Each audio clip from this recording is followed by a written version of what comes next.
سبح اسم ربك الأعلى الذي خلق فسوى والذي قدر فهدى والذي أخرج المرعى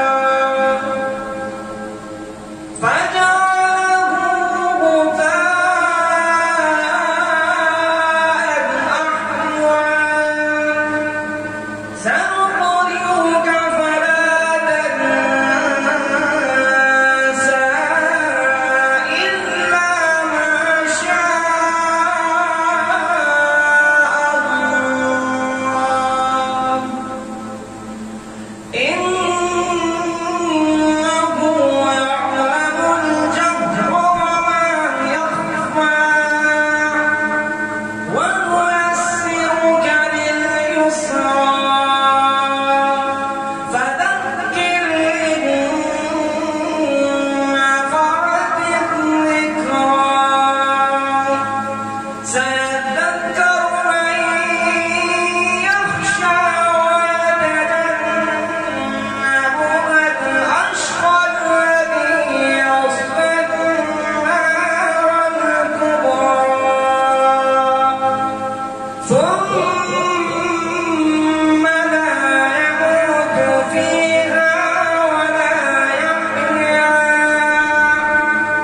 قد أفلح من تزكى وذكر اسم ربه فصلى بل تؤثرون الحياة الدنيا والآخرة خير وأبقى إن هذا لفي الصحف الأولى صحف إبراهيم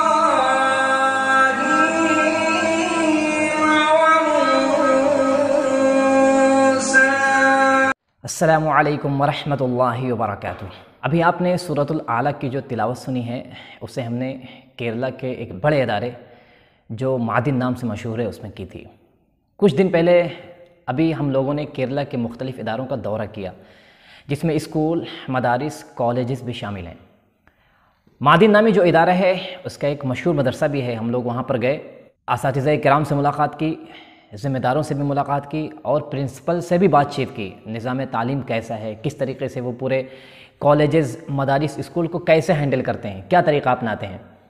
हम लोग मदरसे में थे, अचानक वहाँ के प्रिंसिपल ने हिफ्ज़ के तलबा को एक जगह पे जमा कर दिया। बड़ा सा हॉल था, ढेर सारे तलबा इकराम थे और उन्होंने ऐलान कर दिया कि यूपी से एक हज़रत आए हैं, वो कुरान की तिलावत करेंगे आपके सामने। तो वहाँ पर हमने ये सूरतुल आला की तिलावत की जो अभी आपने सुना है। आवाज़ क्लियर नहीं थी और तस्वीर भी साफ़ नहीं आई है क्योंकि अचानक ये वीडियो बनाई गई थी, हमें भी खबर नहीं थी, बाद में ये वीडियो हम तक पहुँची है। आपको अगर बेहतर लगे तो आप कमेंट भी करिए और दोस्तों तक शेयर भी करिए।